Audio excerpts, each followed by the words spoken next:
బంగారు కోడిగుడ్డు. అనగనగా ఓ ఊర్లో రామయ్య అనే రైతు ఉండేవాడు. అతనికి ఓ కోళ్ల ఫారం ఉంది. ఓ రోజు రామయ్య కోళ్ల ఫారంలో నడుచుకుంటూ వస్తుండగా, బంగారు కోడి పెట్ట వచ్చనండి. ఏటిది తెగ మెరిసిపోతుంది? ఓలమూలమూలమ బంగారు కోడిగుడ్డు, ఏమో ఇవాళ పంట పండింది పో అంటూ భార్య దగ్గరికి వచ్చాడు. ఏటే బెక్క మొక్క వేసుకుని కూకున్నావు?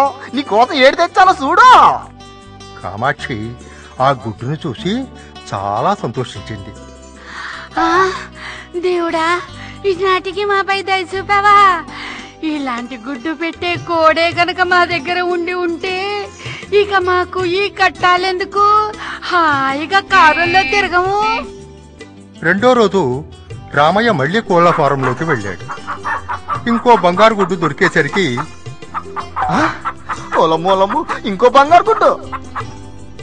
ఆహా, ఇదంతా చూస్తుంటే కనకమాలొచ్చి నా ఇంటికి మకం మార్చాలనుకుంటుందేమో నాకు డౌట్ వచ్చేస్తుంది. ఏమో ఎక్కసొచ్చా? ఇలా చాలా గుడ్లు దొరికాక ఓ రోజు, మామా, ఈ ముతటట్టపు కోడి ఎందుకు రోజుకు ఒక గుడ్డే ఎడతంది? రెండెట్టచ్చుగా.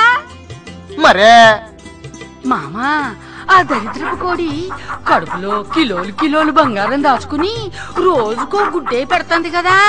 ఇప్పుడు కట్టెట్టుకుని దాని కడుపు చీల్చేసామనుకో, నీ చేతికి ఉంగరం, మెడలో చేయను, నా నడువుకి వడ్డాను, ఇంకా ఇంకా భలే చెప్పేసినావే, కట్టొట్టుకొచ్చాయి. ఇద్దరూ కలిసి ఆ కోడి కడుపుని చీల్చి పారేశారు. అక్కడ కిలో కాదు కదా, చటాక మాంసం కూడా దొరకలేదు. బంగారు గుడ్లు పెట్టే కోడి మాత్రం బకెట్ తల్లేసింది.